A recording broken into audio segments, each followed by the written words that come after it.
बिस्मिल्लाहिर्रहमानिर्रहीम बिस्मिल्लाहिर्रहमानिर्रहीम अस्सलाम वालेकुम डियर स्टूडेंट्स। आज की वीडियो के अंदर हम class 8 mathematics exercise 1.16 question number 6 को हम स्टार्ट करने जा रहे हैं। क्वेश्चन नंबर 6 के अंदर कहा जा रहा है copy the following figures and shaded according to the operation mention below. आपको ये जो पिक्चर नज़र आ रही है आपने इसको सामने रखना है और जो नीचे ही आपको ये ऑपरेशन दिया हुआ है इसको सामने रखते हुए आपने ये जो एरिया है इनमें से जोन सा एरिया शेड होता है वो आपने शेड करना है। तो क्वेश्चन नंबर 6 के जो 6 पार्ट है इसे हम बारी बारी सिंपलीफाई करते हैं। ये तो क्वेश्चन को स्टार्ट करने से पहले मैंने एक चीज़ आपको समझाने की है कि मेरे पास अगर देखें एक ये सर्कल है, इसको हम कहते हैं वेन डायग्राम नंबर ए।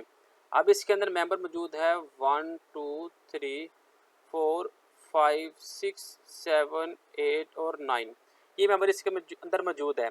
अब इसी शेड में अगर एक और डायग्राम हम ड्रा कर दे, ये डायग्राम हमने वेन डायग्राम ड्रा कर दी, इसको हमने नाम दे दिया हुआ बी का। अब इसका मतलब है कि इस बी के अंदर मौजूद है सेट मेंबर जो से वो है 4 5 6 7 8 और 9। ये जो 6 मेंबर है इसके अंदर मौजूद है। और अगर हम गौर करें भी हमने देखा कि जो एक का मेंबर होगा, एक जो वेन डायग्राम है उसके अंदर ये सारे मेंबर मौजूद है। इसका मतलब हुआ अगर मेरे पास एक सर्कल मौजूद होगा, अगर उसके अंदर एक और सर्कल मौजूद हो तो इसका मतलब होगा कि इसके जो मेंबर है वो इसके अंदर भी कुछ ना कुछ मेंबर मौजूद है। अब हम देखते हैं इसके पार्ट को। अब देखिए क्वेश्चन नंबर 6 का सेकंड पार्ट सबसे पहले मेरे पास है। कहा जा रहा है यूनिवर्सल सेट का यूनियन लेना अपने ए के साथ। अब देखिए यूनिवर्सल सेट कौन सा, ये देखिए ये रेक्टेंगुलर के अंदर जितना भी एरिया है ये सारा क्या है, ये यूनिवर्सल सेट है। अगर हम गौर से देखें तो इसी सर्कल के अंदर, इसी रेक्टेंगुलर के अंदर हमारे पास ये एक सर्कल ड्रा हुआ है, इसे आपने ए का नाम दिया हुआ है। तो अभी हमने क्या बात की थी कि मेरे पास अगर कोई सर्कल हो उसके अंदर एक और सर्कल आ जाए तो इसका मतलब हुआ कि इसके जो मेंबर है वो इसके अंदर भी मौजूद है। अब आपने क्या ड्रा करना है, शेडेड एरिया ड्रा करना है। वो हम कैसे ड्रा करेंगे, अब फर्ज कर लेते हैं इसके अंदर कुछ मेंबर मौजूद थे 1 2 3 4 5 6 7 8 9 और ये 10। ये 10 मेंबर इस यूनिवर्सल सेट के अंदर मौजूद है। अब देखिए सर्कल के अंदर कौन कौन से मेंबर आ गए, एक 4 आ रहा है, एक 5 आ रहा है और एक 6 आ रहा है। इसका मतलब हुआ कि कुछ मेंबर इसके अंदर एक के अंदर सेट के अंदर भी मौजूद है और यूनिवर्सल सेट के अंदर भी मौजूद है। और जब हमने शेड एरिया ड्रा करना है तो इसके अंदर कौन सा होगा, इसके अंदर जो ए का यूनिवर्सल सेट जो सा वो भी सारा आ जाएगा और ए की जो वेन डायग्राम है वो भी कंप्लीट आ जाएगी। इसके अंदर जो शेडेड एरिया होगा वो ये कंप्लीट रेक्टेंगुलर एरिया जो सा ये शेड एरिया के अंदर आ जाएगी।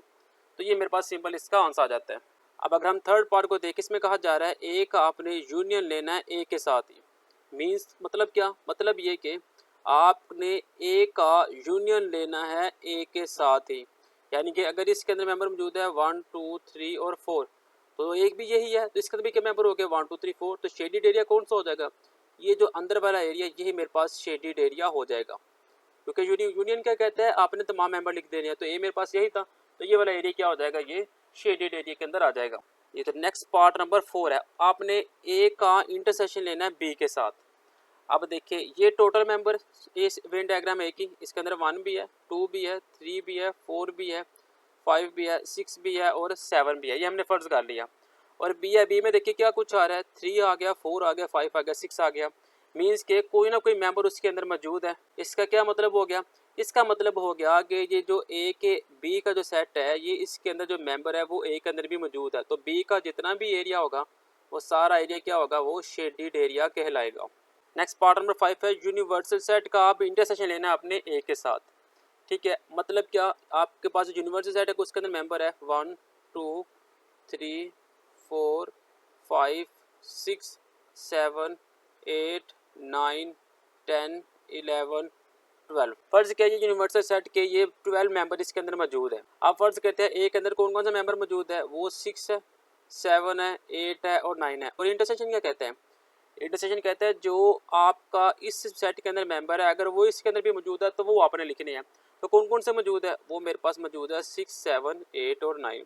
तो एरिया कौन सा शेडेड होगा, ये जो ए वाला एरिया होगा ये मेरे पास शेडेड एरिया कहलाएगा। नेक्स्ट पार्ट नंबर 6 है। अब आपने ए का इंटरसेक्शन लेना है ए के साथ ही। मतलब क्या फॉर एग्जाम्पल ये मेरे पास ए है ना, इसके अंदर मेंबर मौजूद है 1 2 3 और 4। अब दूसरा ए भी तो मेरे पास यही है, इसके अंदर भी कौन से मेंबर मौजूद होने चाहिए 1 2 3 और 4। तो शेडेड एरिया कौन सा होना चाहिए, फिर तो यही शेडेड एरिया नहीं होगा, क्योंकि जो मेंबर ए में है वही ए के अंदर ही मौजूद है। तो शेडेड एरिया भी कौन सा होगा, ये ए वाला ही होगा। ये पहला पार्ट मेरे पास मौजूद है, वो लास्ट में रह गया था ए यूनियन बी। आपने ए का यूनियन लेना है बी के साथ।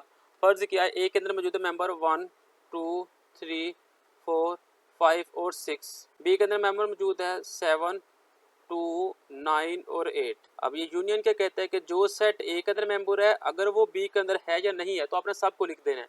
तो मीन्स के ये जो ए वाला एरिया है ये भी सारा और बी वाला जो एरिया है ये वाला सारा भी हाईलाइट होगा। तो जो आंसर होगा मेरे पास वो ए और बी वाला कंप्लीट एरिया मौजूद होगा। तो ये था मेरे पास क्वेश्चन नंबर 6 जो कि आज हमने कंप्लीट किया। इसी के साथ हमारी जो एक्सरसाइज है वो भी कंप्लीट हो गया। इंशाल्लाह नेक्स्ट वीडियो के अंदर हम इसकी नेक्स्ट एक्सरसाइज स्टार्ट करेंगे। तब तक के लिए इजाज़त, अल्लाह हाफिज़।